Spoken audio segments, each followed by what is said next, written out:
Hi welcome to coffee ನಾಡು ಕನ್ನಡ ಲಾಗ್ಸ್ಗೆ ಎಲ್ರಿಗೂ ಸ್ವಾಗತ. Friends, ನಾನಿಲ್ಲಿ ಮೀಶೋದಿಂದ ಒಂದು ಪ್ರಾಡಕ್ಟ್ನ ತರಿಸಿದ್ದೀನಿ.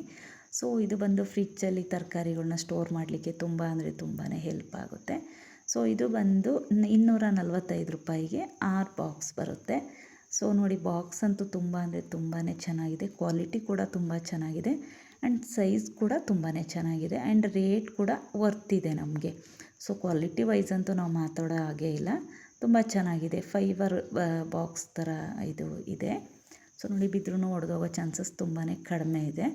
ಸೊ ಇದರೊಳಗೆ ಈ ಥರ ಒಂದು ಪ್ಲೇಟ್ ಕೂಡ ಕೊಟ್ಟಿದ್ದಾರೆ. ನೋಡಿ, ನಾವು ತೆಗೆದು ಕ್ಲೀನ್ ಮಾಡಲಿಕ್ಕೂ ಕೂಡ ನಮಗೆ ಇಲ್ಲಿ ಈಸಿ ಆಗುತ್ತೆ. ನೋಡಿ, ಈ ಥರ ಇದೆ. ಸೊ ನೋಡಲಿಕ್ಕೆ ಎಷ್ಟು ತುಂಬ ಚೆನ್ನಾಗಿದೆಯೋ ಅಷ್ಟೇ ಪ್ರಾಡಕ್ಟು ಕೂಡ ಚೆನ್ನಾಗಿದೆ. ಸೊ ನಾನಿಲ್ಲಿ ಅದಕ್ಕೆ ಒಂದು ಪೇಪರ್ ಕೂಡ ಹಾಕಿಬಿಟ್ಟು ಇಡ್ತಾ ಇದ್ದೀನಿ. ಸೊ ಈ ಥರ ಪೇಪರ್ ಹಾಕ್ಬಿಟ್ಟು ನಾವು ತರಕಾರಿನ ಇದ್ರ ಜೊತೆ ಸ್ಟೋರ್ ಮಾಡಿ ಫ್ರಿಜ್ಜಲ್ಲಿ ಇಡೋದ್ರಿಂದ ತುಂಬ ದಿನ ಬಾಳಿಕೆ ಬರುತ್ತೆ. ಸೊ 20 ಡೇಸ್ 1 ಮಂತ್ವರೆಗೂ ಕೂಡ ನಾವು ಇದನ್ನು ಸ್ಟೋರ್ ಮಾಡಿ ಇಡ್ಬೋದು. ಯಾವುದೇ ಥರ ಬೇಗ ಕೆಟ್ಟೋಗಲ್ಲ ತರಕಾರಿಗಳು. ತುಂಬ ಅಂದರೆ ತುಂಬಾ ಚೆನ್ನಾಗಿರುತ್ತೆ.